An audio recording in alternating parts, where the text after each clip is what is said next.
السلام عليكم ورحمة الله وبركاته. شلونكم؟ مساكم طيبين يا جماعة. قبل كل شيء اللايك والروابط، جميع الروابط اوكي، جميع الروابط موجودة في الوصف.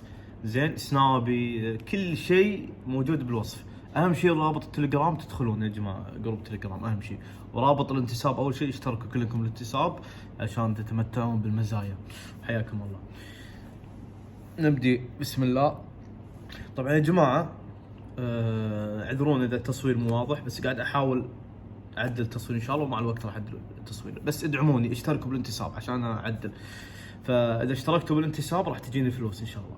نبدي يا جماعه، نبدي بالموضوع. شلون تخلي اللحيه والشنب يطلعون بسرعه؟ طريقه الحلاقه، اهم شيء تستخدم الموس، لا تستخدمه. اهم شيء الماكينه.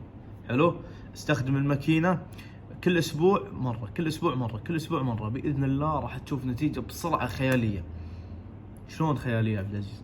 لان الموس يطلع الشعر قوي، بس الماكينه تطلع الشعر بسرعه، تكثف الشعر، تخليه ينمو بسرعه. واستخدموا، انا اقول الماكينه، هذا اول شيء. ثاني شيء الهير جرو يا جماعه، كل شوي قاعد اعيد انا.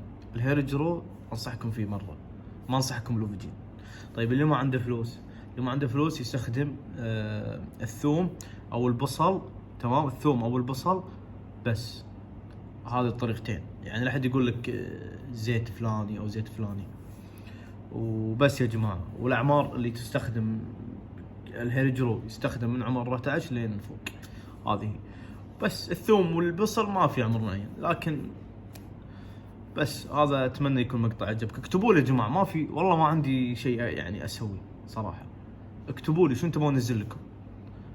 اكتبوا لي يا جماعه. مع السلامه.